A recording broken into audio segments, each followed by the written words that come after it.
என்னைக்காவது ஆமா ஆண்டவரை முகமுகமா நான் பார்த்தேன் பாஸ்டர், இல்ல முழுமையான அந்த பிரசனத்தை சிலருக்கெல்லாம் பாத்தீங்கன்னா ஜெபிக்குங்க, இதெல்லாம் அனுபவம். ஜெபிக்கும் பொழுது அந்த அறை முழுவதும் வெளிச்சமா இருக்கும், அந்த அறை முழுவதும் பயங்கரமான வெளிச்சமா இருக்கும்.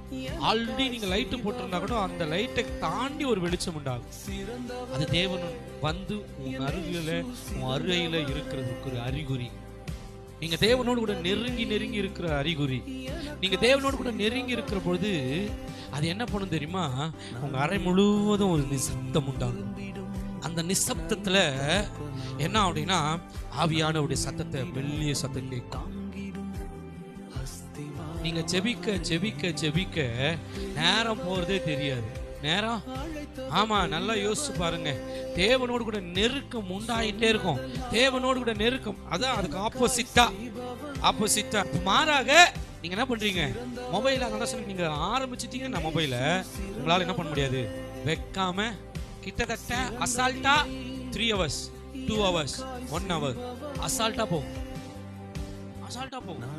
அப்போ நீங்க எவ்வளவு அதோடு கூட ஒன்றி இருக்கிறீங்க, அதோடு கூட நெருக்கப்படுகிறீங்க, அதோடு கூட நெருங்கி இருக்கிறீங்க. யோசிச்சு பாருங்க. சிலர்லாம் சொல்லுவாங்க, உன் கூட பேசினாலே எனக்கு டைம் போறதே தெரியலடி, அவ்வளோ நேரம் இப்படிதான் பேசுறேன் தெரியுமா, உண்மையாவே தினமும் உன் கூட பேசின போலவே இருக்குதுடி.